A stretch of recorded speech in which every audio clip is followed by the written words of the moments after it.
40 টাকা পিস। এখানে এটা কি এমআরপি দেওয়া 166 রুপিস। 166 রুপি কি একটা যদি 166 রুপি হয় তাহলে বাংলাদেশে এক পিসের দাম 45 টাকা কিভাবে হলো? কোথা থেকে কিনেছেন এগুলো? মিটফোর্ড। এগুলো তো নকল ইন্ডিয়ান বলে বিক্রয় করতেছেন।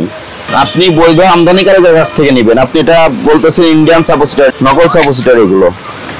আমরা জাতীয় ভোক্তা অধিকার থেকে আসছিলাম। ফার্মেসি লাইসেন্স হালনাগাদ করা আছে? ফিজিশিয়ান স্যাম্পল বিক্রয় করেন? থাকলে বের করে দিবেন। ওষুধের মেয়াদ চেক করেন? আপনাদের এখানে তো এই মার্কেট ওই মার্কেট মিলে তো ওষুধের কমিটি আছে, সমিতি আছে, সমিতি থেকে তো এই কথাগুলো বলে। বিদেশি ওষুধ বিক্রয় করেন? সব দেশি ওষুধ। ঠিক আছে, আমি একটু চেক করে দেখি। হ্যাঁ, সহযোগিতা করেন।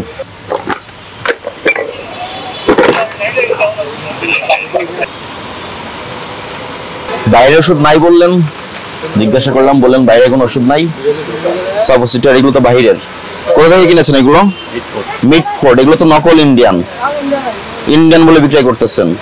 আপনি বৈধ আমদানিকারকের কাছ থেকে নেবেন, আপনি এটা বলতেছেন ইন্ডিয়ান সাপোজিটর, নকল সাপোজিটর এগুলো। কত করে বিক্রয় করেন?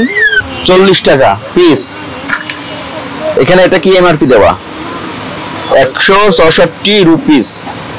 166 রুপি কি একটা যদি 166 রুপি হয় তাহলে বাংলাদেশে এক পিসের দাম 45 টাকা কিভাবে হলো? এগুলো নকল।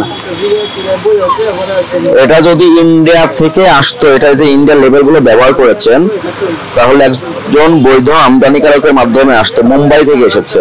তো অভিযানে ঈদের আগে তো অনেক কিছু দেখলাম, সব কাপড়ে পাকিস্তান, ইন্ডিয়া, কাশ্মীর লিখে বিক্রি করতেছে। ওষুধের ক্ষেত্রে তো সেটাই হলো। প্রথমে তো স্বীকারই করলেন না, আরেকটা তো পাওয়া গেল। কোথা থেকে কিনেছেন? এমআরপি দেওয়া নাই, আমদানিকারকের কোনো তথ্য দেওয়া নাই। এগুলো তো অবৈধ পন্থায় সংগ্রহ করে বিক্রি করছেন। আপনাদের সোর্সিং পদ্ধতিটা টোটালি অবৈধ। বৈধ আমদানিকারকের কাছ থেকে নিতে হবে। এখানে লিখে রেখেছেন দামি, মানে কি? এখানে লিখে রেখেছেন দামি, এখানে দামি। দুই রকম আছে। একই জিনিস দুই রকম, একটা আসল একটা নকল। না না, ছোট লম্বাতে ছোট, বড়। এইটা দেখেন একই কোম্পানি, সব কিছু সেম। এটা কত দাম? এটা হলো 380 টাকা। একটা 380 টাকা। কোথায় লেখা আছে এমআরপি? এখানে লেখা। কোথায় লেখা? আরএস লেখা। আরএস তে কি হয়? এটা হলো ইন্ডিয়াতে হয়ে আপনার এখানে চলে আসলো? না, এটা তো কোম্পানি থেকে নিয়ে। কোম্পানি থেকে নেন। কোম্পানির তথ্য কোথায়? এমআরপিটা তো কোম্পানি দিবে, দেওয়া নাই কেন?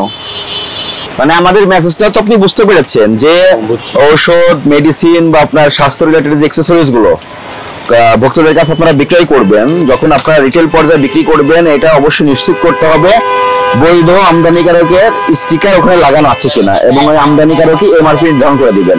ওই এমআরপিতে আপনারা বিক্রয় করবেন। যখন কোনো এমআরপি থাকবে না, আপনি তো এক একজন কাস্টমারের কাছ থেকে এক এক রকম মূল্য নেওয়ার সুযোগ থাকে আপনার, বা আপনি নিতেও পারেন, আশঙ্কা তো থাকে না? তাহলে আপনি এই নিয়মগুলোর ব্যত্যয় ঘটে কেন ব্যবসা করবেন?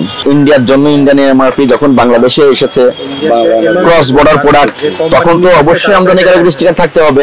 নাই কেন? এগুলো যে অপরাধ সংগঠিত হয়ে গেছে আপনার দ্বারা, আপনি এটা বুঝতে পেরেছেন?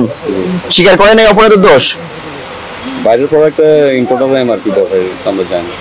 আজকে সতর্কতামূলক আপনাকে 10,000 টাকা আর্থিক জরিমানা করলাম। আপনি পরবর্তীতে এই ধরনের ওষুধ বিক্রি থেকে বিরত থাকবেন, এবং যেগুলো বাইরের ওষুধ যার কাছ থেকে কিনবেন, সেই আমদানিকারকের স্টিকার অবশ্যই দেখে নিশ্চিত হয়ে নিজে সংরক্ষণ করবেন এবং বিক্রয় করবেন।